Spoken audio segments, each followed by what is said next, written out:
Okay, so today we will look at some of the properties of S3.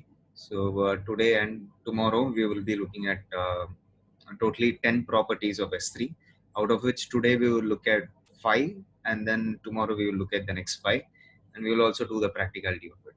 Okay.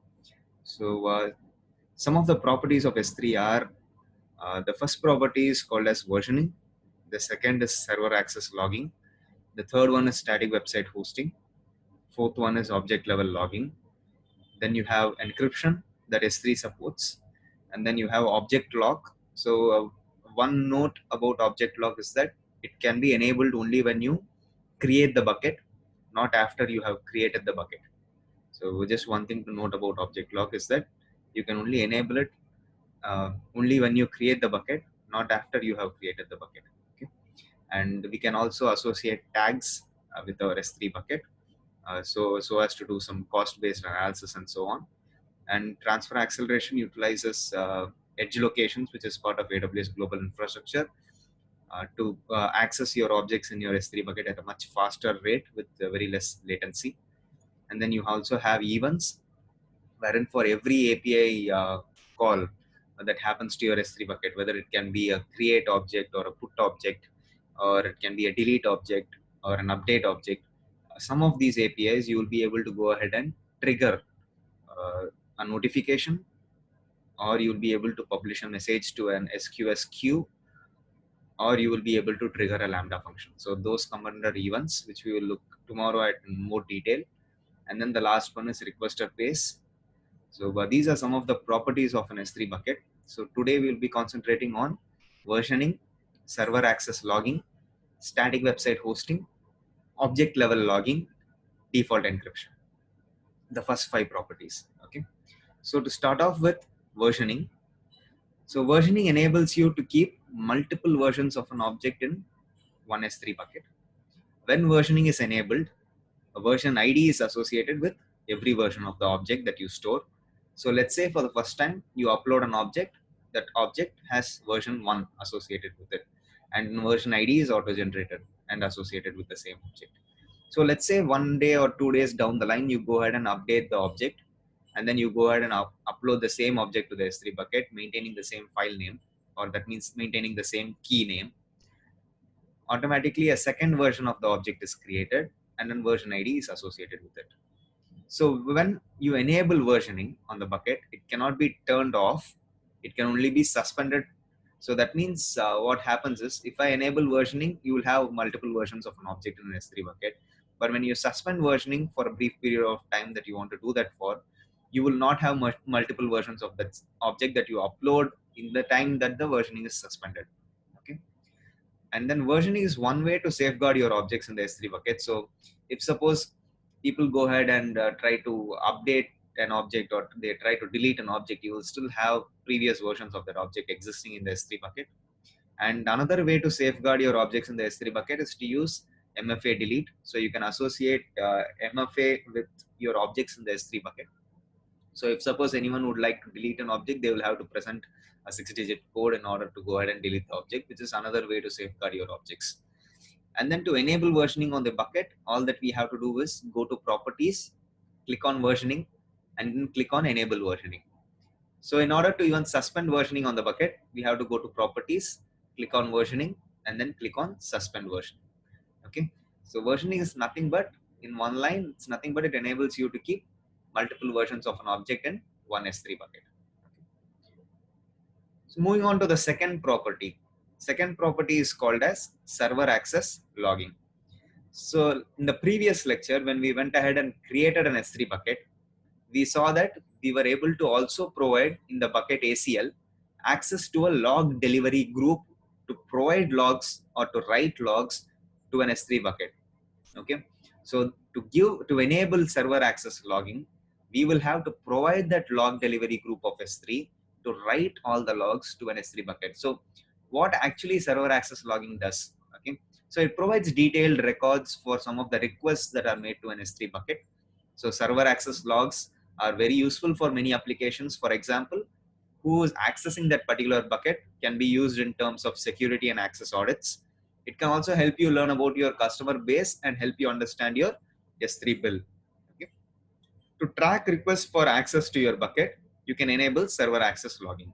So each access log provides details about a single access request, such as who's the requester, what is the bucket name, when was the request done, that means at what time, and then what was the request action, whether it was a get request or whether it was a put request or whether it was a delete request, and then what is the response status, whether it was a 200 successful response or was it a 201 successful created response, or whether it was an error code, whether it could be a probably a 400 or a 500 response. Okay, so these are some of the details that you will be able to find in a log file that is being presented to you by the S3 log delivery group. So to turn on log delivery by adding logging configuration on the bucket, so that means we have to go to an S3 bucket, click on properties, click on server access logging, and then present an S3 bucket where you'll be storing all the logs. So for that particular bucket that you create where you'll be storing all the logs, we need to grant the S3 log delivery group write permissions on the bucket where you want the access logs to be saved. We refer to this bucket as the target bucket. So that means, let's say, for example, that we have 10 S3 buckets on which we want to enable server access logging. All these 10 S3 buckets server access logs can be redirected to one S3 bucket, okay, where the log delivery group has write permissions. So you can imagine it as 10 S3 buckets where you want to enable server access logging. You have to enable it on all the 10 buckets, and then all the logs of these 10 buckets in terms of who requested uh, the access to that particular bucket, what was the bucket name, what was the request time, and all those related details will be stored in one S3 log bucket. Okay, so that one bucket will generally be used for auditing purposes. And for that one bucket, we will have to provide the S3 log delivery group write permission. Okay. And then when it comes to the third property called as static website hosting, at the start, we mentioned that we will have to go ahead and create a bucket, but the bucket name should be a DNS compliant name, and it should be unique, and it should be globally available, right? So that means anyone who is using an S3 bucket with the same name in another AWS account, you will not be able to use the same name for your S3 bucket. So using that same concept of DNS compliant names, they have brought about the feature called as static website hosting, where you can host a website on S3. So this can only be a static website. So it can only consist of assets in terms of HTML code, CSS code, JavaScript code. It can also be any images for that website. It can also be any other static content like PDF related files for that particular website. So you can see that they might also contain certain client-side scripts, which means JavaScript is also supported. Even TypeScript is supported. If you want to deploy an Angular application to a S3 bucket, that's very much possible. But then, in contrast, a dynamic website relies on server-side processing. So we will not be able to run PHP or JSP or ASP.NET related scripts from an S3 bucket because AWS S3 does not support server-side scripting. It only supports static website hosting in terms of HTML, CSS, and JS content. That is the easiest way to deploy a website. So to host a static website using S3, one has to enable the setting on the properties section of the S3 bucket, and then we have to upload an index.html and place it in the root of the S3 bucket. Okay, and then we have to enable public read for all objects using a bucket policy on the S3 bucket. So ultimately, your website should be available globally, right, for all the users. Okay, so when it's available globally, that means they should have a read access to all of your objects of your particular website. Okay, so that means we will have to enable public read only for all the objects and not write. So public read only for all the objects. We'll be doing that using a bucket policy on the S3 bucket, or you can go ahead and click on that individual index.html file that you have placed, and then click on actions and click on make public.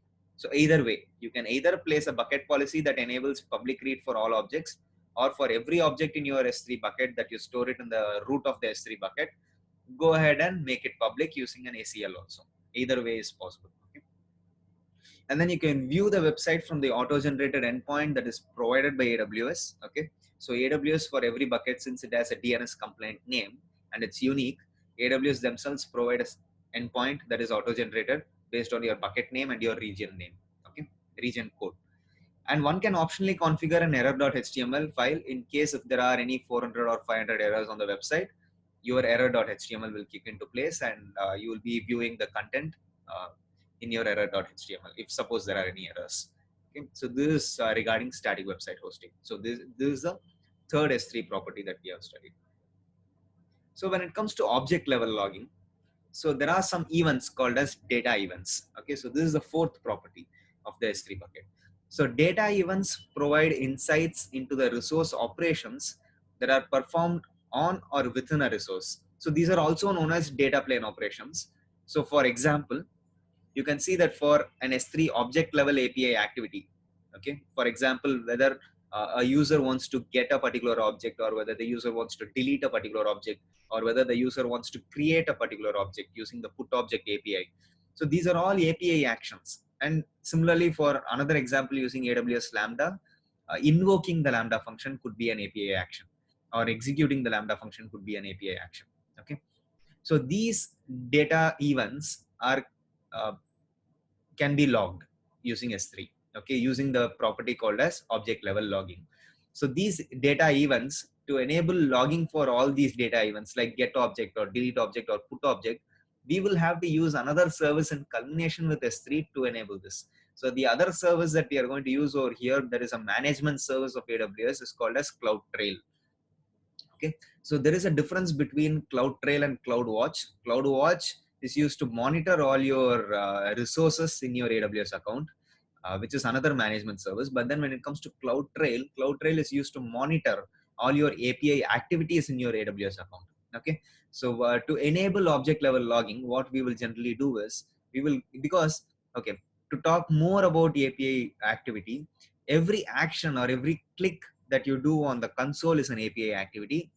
In fact, each and every API call that you do with the AWS CLI, right? AWS S3 LS or AWS S3 MB to create a new bucket, or AWS S3 LS and specific bucket name to list all the objects within that bucket.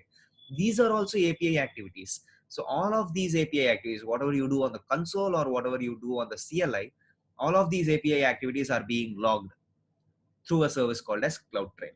Okay, so first we will have to enable CloudTrail. So we have to create a CloudTrail trail in the CloudTrail's console, and then we can do one thing. We can choose this trail to be applicable across all regions or only specific regions. So for best practice, we will do it across all regions, and then we will have to choose all S3 buckets or individual S3 buckets. Okay, and then we can choose all actions. And before creating the trail, you can also log the activities of these data events that are generated by CloudTrail to another S3 bucket, because ultimately these are all logs. You don't want these logs to reside in any one of your application's S3 buckets. You generally like it to be a separate S3 bucket. Similarly as to how you did it for server access logging. So for server access logging, we described that when we have 10 S3 buckets, and all the logs that are generated by these 10 S3 buckets are logged into one S3 bucket where the S3 log delivery group has permissions, right? So similarly over here, for all the S3 buckets in your AWS account, for all the API activity related logging, we will be able to push out all the logs of those API activity to one S3 bucket for auditing purposes, or we can also put it to one CloudWatch log group.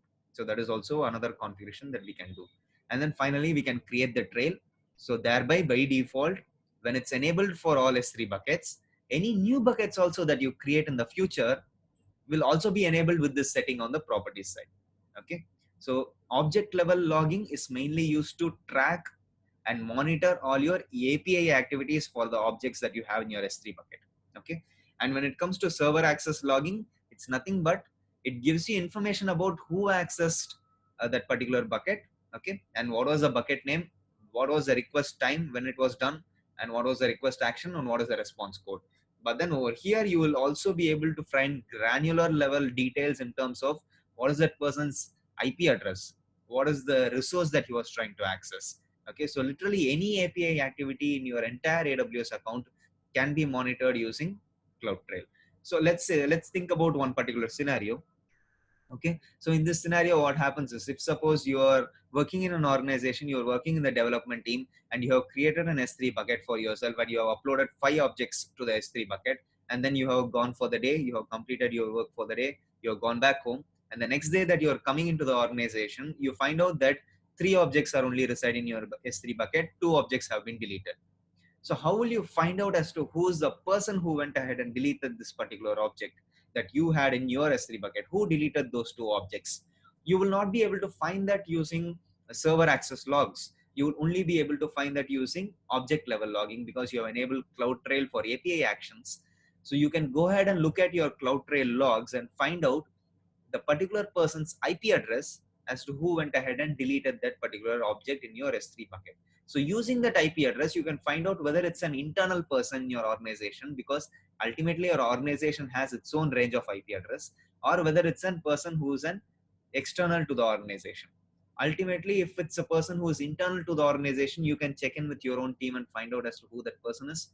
Or if it's a person who is external to the organization, you can go ahead and see whether you have given any access to anyone who is outside of your organization. Just look at some of the access policies that you have given for a person who is residing outside of your organization.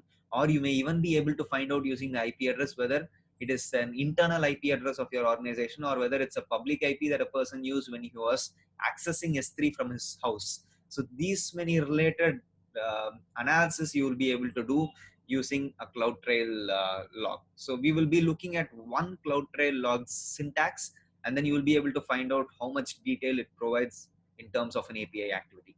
Okay. And finally, the fifth property that we are going to study today is called as encryption. Okay.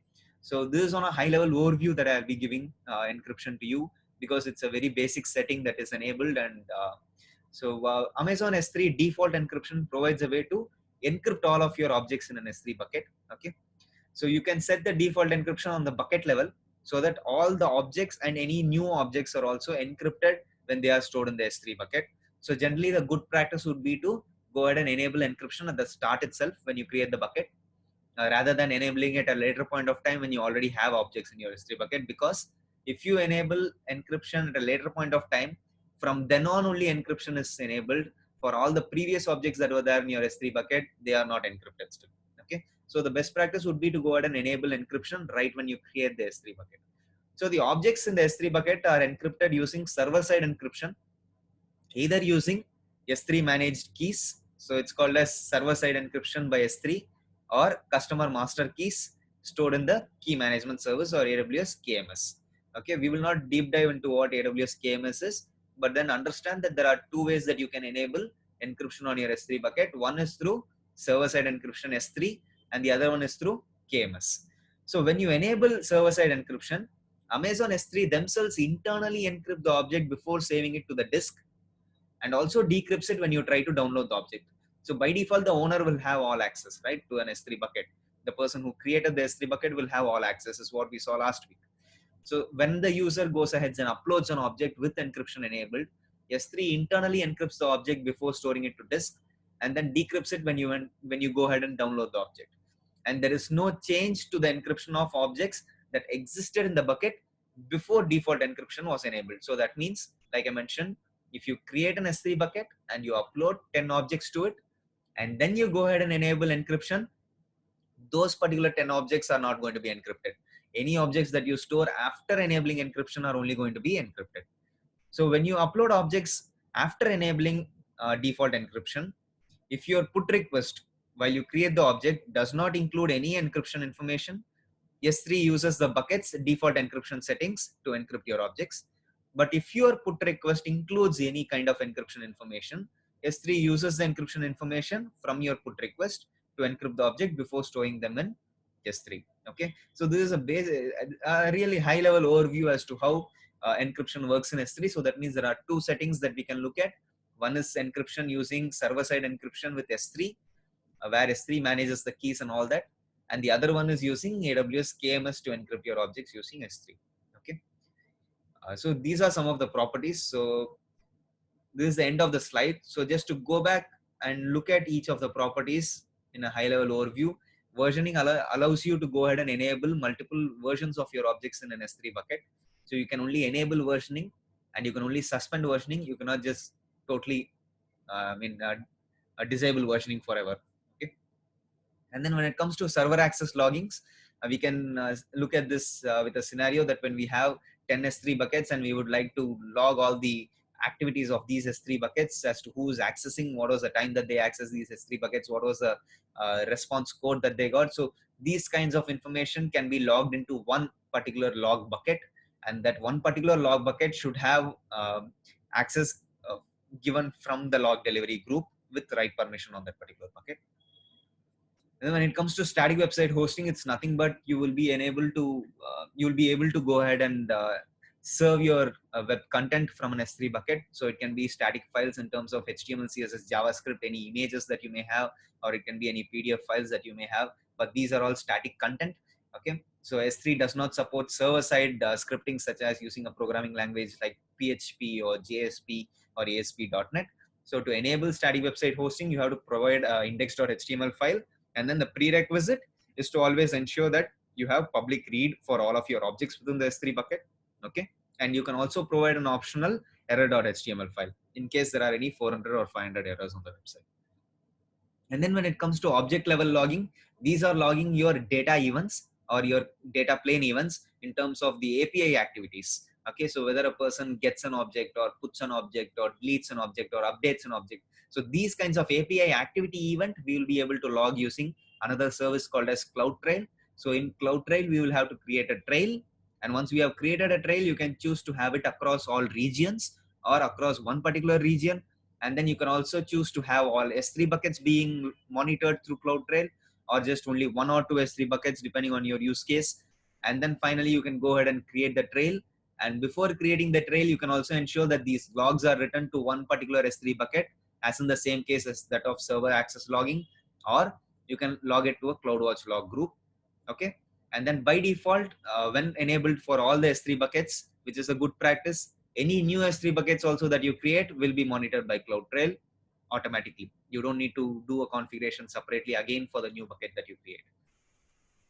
And then when it comes to default encryption, there are two types of encryptions which you can use. One is through server-side S3 encryption, and the other one is using a service called as Key Management Service or AWS KMS. So when you use server-side encryption, Amazon internally does the encryption before saving the object to the disk, and then when you download the object, it internally does the decryption also, so that you are able to see the actual contents of that particular object. And there is no change to the encryption of the objects that existed in the bucket before default encryption was enabled. So like I mentioned before, if you have an S3 bucket and you have uploaded 10 objects to it, and then you enable default encryption, your previous 10 objects are not encrypted. Only the objects that you upload after enabling default encryption is encrypted. And then if suppose you're uploading objects to an S3 bucket with enabling default encryption, if your put request headers does not contain any kind of encryption information, Amazon S3 uses the bucket's default encryption settings itself that you have enabled on the bucket. Or if you present any kind of encryption information, then S3 uses that encryption information that you present through the put request headers. Okay. So now let's go back to the AWS console. Okay. So right now I have logged into the console and I have logged in as the root account user. So we are going to open S3 in a new tab and we are going to walk through all of the properties. Okay. So you can see over here that there are other buckets that I have in my S3 account, but then we are going to go ahead and create a bucket that is going to be only used for logs. Okay. So I'm going to go ahead and create a bucket. So we will do server access logging first because we will create a bucket called as log bucket first. Okay. So we are going to give the bucket name as Akshay 2395. Okay. With server access logs. And we are going to place this bucket in the same region that we are going to enable server access logs for another bucket that is in the same region. Ultimately, the only condition is that these buckets have to be in the same region. Okay. So your log bucket should be in the same region, and all the other buckets that you want to send the logs to this particular bucket should also be in the same region. Okay. So I'm going to place it in the Northern Virginia region. I'm going to click on next. I'm not going to configure any options over here. I'm going to click on next. Under set permissions, I'm going to disable this setting. Okay. And then when I scroll down, it has presented over here a setting that we can enable for the S3 log delivery group to write access to this bucket, write all the logs. So I'm going to grant the S3 log delivery group write access to this bucket. So this is going to be my log bucket where all my server access logs are going to be sent out to. I'm going to click on next. I'm going to click on create bucket. Okay. So this is going to be our server access logs bucket. Okay. So the next bucket that we are going to go ahead and create, this bucket is going to be for static website hosting. Okay. So we are going to click on create bucket. And then I'm for static website hosting, I'm going to do it as Akshay 2395 static website. Okay. I'm going to place it in the same Northern Virginia region. I'm going to click on next. I'm going to click on next. I'm going to remove this setting. I'm going to click on next. I'm going to click on create bucket. Okay. So within the static website bucket, okay, within the static website bucket, I'm going to go ahead and first enable server access logs. Okay. So I'm going to go to properties. I'm going to go to server access logging. I'm going to click on enable logging. I'm going to choose the target bucket to be my server access logs bucket. And then I can present a target prefix. I'm going to say static website is my target prefix.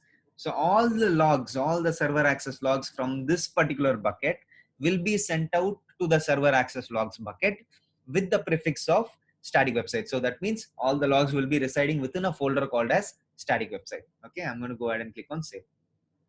So server access logging is enabled. So with the same S3 bucket itself, where we have created it as a static website bucket, we are going to also enable static website hosting. Okay.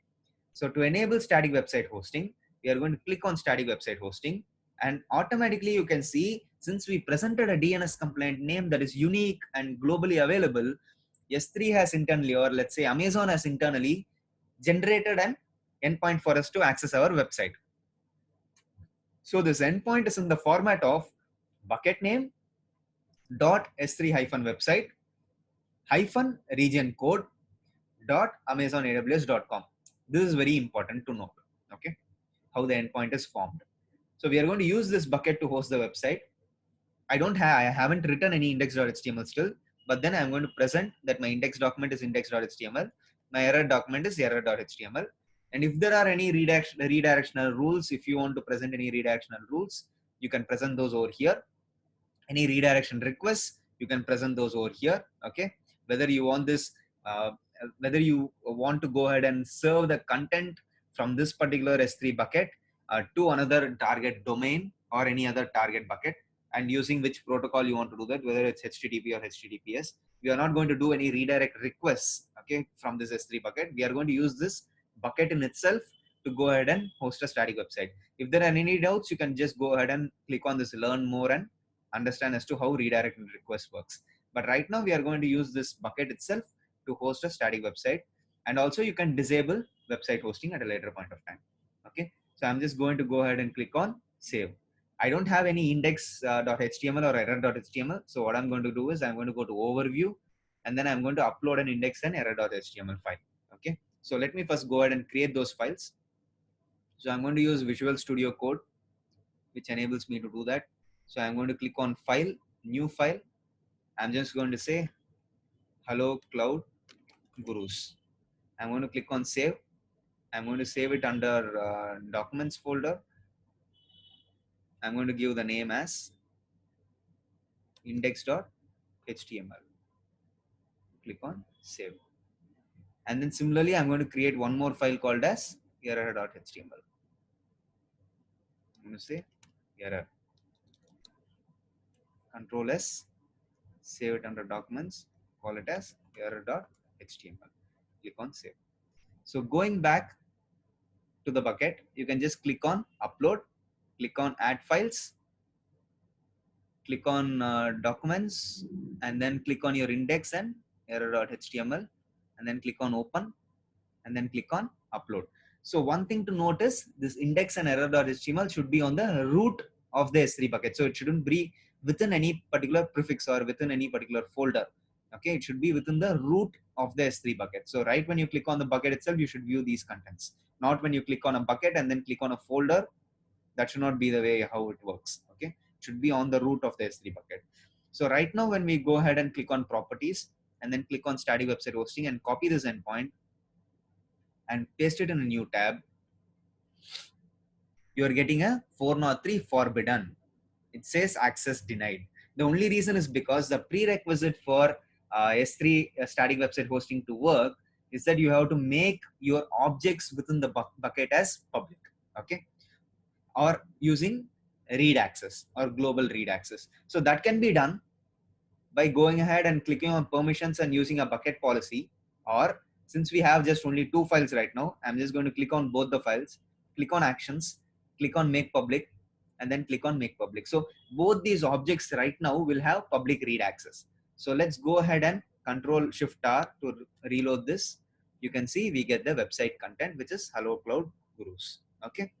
So this is the random generated endpoint of your static website. So if suppose, let's say for a scenario that I have my entire Angular application over here, all the files of your Angular application should have public read access. So that can be easily done using a bucket policy. If you don't want to do it for individual files one by one and doing that make public, you can just paste a bucket policy that has public read access. So one activity that I would give you today is to go ahead and look at a bucket policy that would enable you to give public read access alone, okay, for this particular bucket.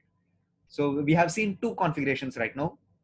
One configuration is for server access logging, okay, where you enabled all your access logs to go to a separate S3 bucket where the log delivery group had write access to that logging bucket. And the second property that we have seen is static website hosting.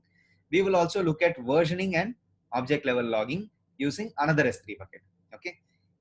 So I'm going to go back to S3. I'm going to create a bucket. I'm going to call this bucket as Akshay2395 hyphen versioning. I'm going to place it in the Northern Virginia region. I'm going to click on next, click on next, click on, disable this setting, which is block all public access. We have seen what the setting is before in the previous lecture, and then click on create the bucket. Okay. So I'm going to go into this bucket, Akshay2395 versioning, click on properties, click on versioning, enable versioning. So you can see over here, there are 2 configurations like we mentioned, enable versioning and suspend versioning. So suspend versioning, it suspends the creation of object versions for all operations, but preserves any existing object versions. Okay. So that's why they said you cannot disable versioning all the, totally, you can only suspend it. Okay. And generally people will never suspend versioning. Once they have enabled it, people will never suspend versioning. So we will enable versioning and click on save. So right now, if we go ahead and upload an object, so let's say we upload the same index.html. And one more thing to note on the UI side of things is you will get an option over here to show and hide versions. Okay.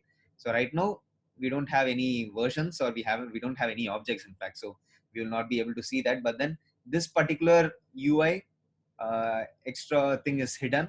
It will only be enabled when you enable version. Okay. On all the other buckets, you will not see this setting until and unless you enable version. So we'll click on upload. We'll click on add files. We will upload the same index.html file. Click on open. Click on upload. So right now you can see we are under hide versions. So you can see there is an index.html file. So last modified date is this. Size is 17 bytes. Storage class is standard by default. When you click on show versions, you can see a version ID is associated, which is a random characters that AWS has generated. It's a unique one. So this version ID is associated with the latest version of the object because we have ultimately only one version right now. So we'll click on hide. We will go ahead and modify this index.html since we have it open over here.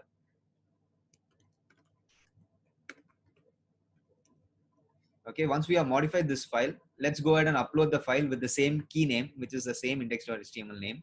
Right now it will be of a higher size in terms of bytes. Previously it was 17, now it's 37 bytes. When you click on upload, under hide versions, you will only see only one version over here.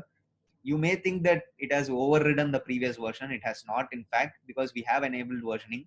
When you click on show versions, you will be able to see there are 2 versions of your files right now.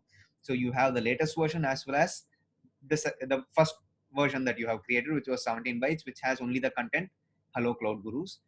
The second file has the content, Hello Cloud Gurus and how are you doing? Okay. So if suppose we want to go ahead and delete the object, okay, with hide versions, if we go ahead and delete the object, click on the object, click on actions, click on delete, click on delete. The object will be removed from the S3 bucket. Okay. But then when you click on show versions over here, you can see that the object is actually not deleted. You have a delete marker that is placed on that object. Okay. So that means you still have both your previous versions. So this is the advantage of using versioning. That's why I said you can safeguard your objects. Even when you hide versions, it may not show over here.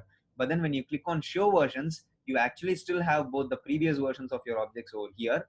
So that now you can go ahead and just click on this object, click on download and upload it back to the S3 bucket. Or you want to upload this particular version, you can do that. Or you want to go ahead and probably now If you want to go ahead and just delete all of these versions, you can just click on all of these versions over here, click on actions and click on delete. So that's why I mentioned versioning is one way to safeguard your objects, because when you go ahead and delete the object, you may not see it over here in this UI over here, but ultimately it does not actually delete that object.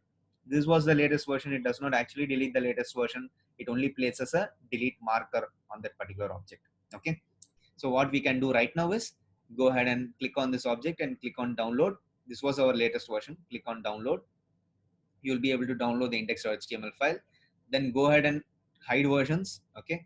Click on upload, click on add files and upload that index.html back. So under downloads, we have that index.html file. Yeah. Click on open, click on upload. Okay. So you can see we got back our latest version that we had. So now under show versioning, you can see that even though the delete marker was placed, we got the next version of the object, which is the latest version that was the same as this one. So internally, you may think that S3 has deleted the object, but with versioning enabled, all it does is place a delete marker. So now what happens if you go ahead and delete the object with versioning as show? We did it with versioning as hide. We went ahead and deleted the object. With versioning as show, what happens if you delete the object? So let's click on this latest version. Let's click on actions. Let's click on delete. Let's click on delete. It has deleted that latest version. Even all these previous versions, I'm just clicking on it and clicking on delete. I'm deleting all the versions of my object. Okay. So now under show versionings, you will have 0 objects. Under hide versionings, you will have 0 objects, because AWS internally thinks to themselves that when a person deletes an object with hide versioning enabled, that means that it places a delete marker on that object. They have done it by mistake. But then when you do it with show versions as enabled, you are actually deleting the object. You are actually deleting the versions of the object. That is the difference when you do it with hide and show versioning. With hide versioning, it ultimately places a delete marker. But with show versioning, you delete the object. AWS thinks to themselves, okay, these guys have enabled show versioning and they actually know what they are doing. Let's go ahead and delete the object. Okay, that's how they think, or that's how probably I think and I correlate with it. So when you have hide versionings, it means that you actually don't know what you're doing. You are doubtful. You have deleted the object. You have made a mistake. Okay, now AWS thinks, okay, let me just go ahead and place a delete marker. But then when you have show versioning enabled and you go ahead and delete an object, I mean, AWS thinks that you actually know what you're doing. Okay, so this all it is related to versioning. Okay, and then if suppose I want to go ahead and suspend versioning, okay, I'll be able to go back to properties, click on versioning, click on suspend versioning, click on save. Versioning is suspended, but I don't want to do that. I'm just going to keep versioning enabled. Okay. So while like how we read it in the theory, when you have versioning suspended, it means that no version ID is stored for that object. There is only one version of that being stored of that object. And if you go ahead and keep uploading multiple versions of that same object, your previous versions will be overridden if it's in suspend versioning. If it's in enabled state, automatically you will have version IDs associated with each versions of your object. Okay. So there is only one more property that we have to look at. I mean, probably two more properties that we have to look at. One is object level logging and the other one is default encryption. So we will first look at object level logging. Okay. So to do object level logging, what we have to do is we have to go to a service called as CloudTrail. So I'm going to open it in a new tab.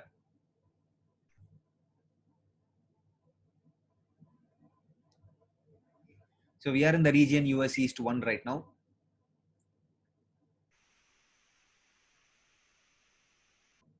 Okay.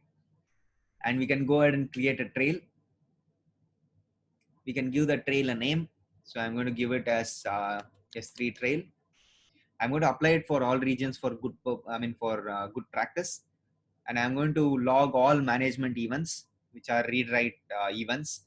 But you can in fact go ahead and do only read events or write events, or log none of the events, which generally you wouldn't do. So you can go, for good practice, log all the events that are happening. So for the data events alone, you have two, like we mentioned in the slides, you have one for S3 and one for Lambda. So I'm just going to go ahead and choose all the S3 buckets in my account. If not, I can add a specific bucket if I want to. But then for good practice alone, I'm going to log all API related activities for all the S3 buckets. Similarly for Lambda, I don't have any Lambda functions. Probably one or two would be there, but then I'm going to log all current and future functions. Okay. So the storage location. Okay. So like how we mentioned for server access logs, we created a new S3 bucket where we gave the S3 log delivery group write permissions for that S3 bucket. Similarly, for CloudTrail related for CloudTrail related API logs, we are going to create a new S3 bucket. We are going to call it as Akshay 2395 hyphen API logs. Okay. And under the advanced, you can present a log file prefix. Okay. If you want to, otherwise automatically the prefix will be mentioned like this. So the prefix is going to be AWS logs, your account ID, your CloudTrail, and the respective region. Okay. So we are going to present no log file prefix. Let it be the same. Okay. And then you can see over here that you can encrypt all your log files itself with server-side encryption. So not necessarily just your S3 default encryption setting where you encrypt all of your objects with server-side KMS. You can in fact go ahead and encrypt all of your log files that are present within this S3 bucket, which are going to be put into this S3 bucket using server-side encryption with KMS. And then enable log file validation. We are going to look at this when we look at CloudTrail, not right now. And you can also send notification for each and every log file that is delivered to your S3 bucket. So that is also possible. You can send a notification. You can get a notification in your mail for each and every log file that is delivered. I'm not going to enable this because then my mail will be flooded, okay, with a lot of AWS related messages. Because for each and every API activity, I'll be getting a mail, which I don't want. Okay, so I'm just going to keep this as no, and then I'm going to click on create. So once you click on create, your S3 trail is enabled. Okay. So when your S3 trail is enabled, what happens is in your S3 management console, you can take any of your buckets present over here. You can take any of your buckets. Just for example, we will take our versioning bucket. Under properties, you can see that object level logging is enabled by default. We didn't enable it from here. We enabled it from CloudTrail across all the S3 buckets. So that's why across all S3 buckets, object level logging is enabled. So once object level logging is enabled, let's find out as to what happens if we go ahead and do any API actions. So let's say we go ahead and upload a new file. Okay. I'm going to click on upload, click on add files, and then going to click on uploading the index.html file again. Okay. Click on open, click on upload. So this is a put object API activity. Okay. This is a put object API activity. So under CloudTrail, you can view event history over here. And you can see over here, your logs will be generated. Probably just give it a little bit more time. You will see all of your events over here. So what we are looking for is a put object API activity. So 3:31:54 was the last log. What is the time right now? 3:45. So we will have to wait probably for a little bit of time. So you can see over here, you can, go ahead and filter. Okay. So the event name, I'm going to filter it as put object. Is there any event name with put object? Okay, not necessarily event name. Let's go with the resource type. Okay, let's look at S3 bucket level resource type. Okay, so still we have only 331 timestamp related logs. We will probably wait for a little bit of time and we will be able to find out the latest event histories, event log that has been done, which is our put object. Or even let's in case just go ahead and look at our log bucket that was created, right? Because we created the log bucket, which was a new bucket that was created through CloudTrail. So let's just scroll down. Let's see if that log bucket is present. Let's refresh. We have 13 buckets. The API logs is the bucket that was created for all our API logs. Click on this bucket, you have AWS logs. You don't have probably, okay, it's refreshing right now. So you have the account ID. You have CloudTrail. You have US East 1. You have 2019. You have the month 10, which is October. You have 19, which is today. And you can see that there are some logs files that have been generated with 345 timestamp. So that means we can go back to CloudTrail and just refresh this. It's still under 3. Okay, on the bucket level, it's okay. Let's look at something else so that, or probably what we will do is we'll just download these files. Okay, just click on all of these files, or probably the one that was generated recently. 345 timestamp, we have 3 files. Okay, let's get this particular file. Click on download. Let's open this file. So you can see so much amount of data has been generated, right?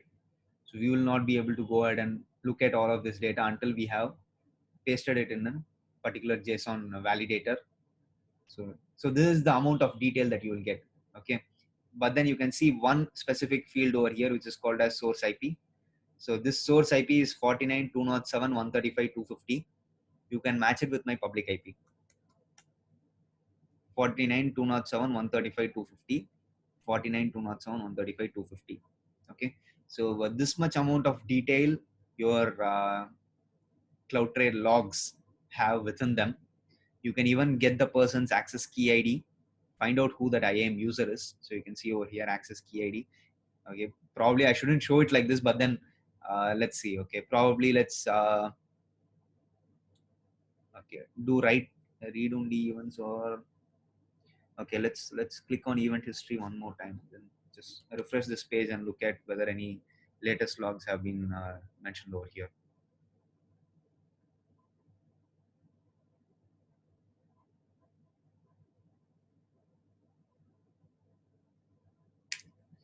Okay, so on the bucket, okay, let's filter by some other stuff also if possible.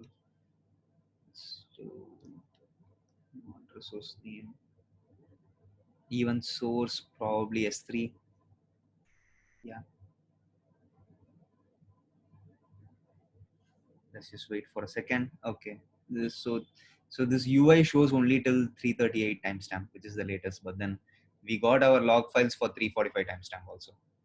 So you can just refresh over here and see that we got our logs files for 345 timestamp. Okay, probably just look at some of these logs. I mean, one thing that I would do is generally go ahead and do an SNS notification. So if I do a notification and I get the mail, I'll get a much better formatted, log file in my mail. But then probably you can do that as an activity. But then just understand that when you have a lot of these logs over here, you can just go ahead and find out the person's IP address. Okay, something that we saw over here, and which region he was working out of, what was the activity that he did, which was list buckets, what was the event source, s3.amazonaws.com, and what was his access key ID, like something over here, what was his access key ID, and so on. So these are the data that a CloudTrail API log provides. Okay. So similarly, let's just look at whether our server access logs were also generated and presented to us by our log delivery group.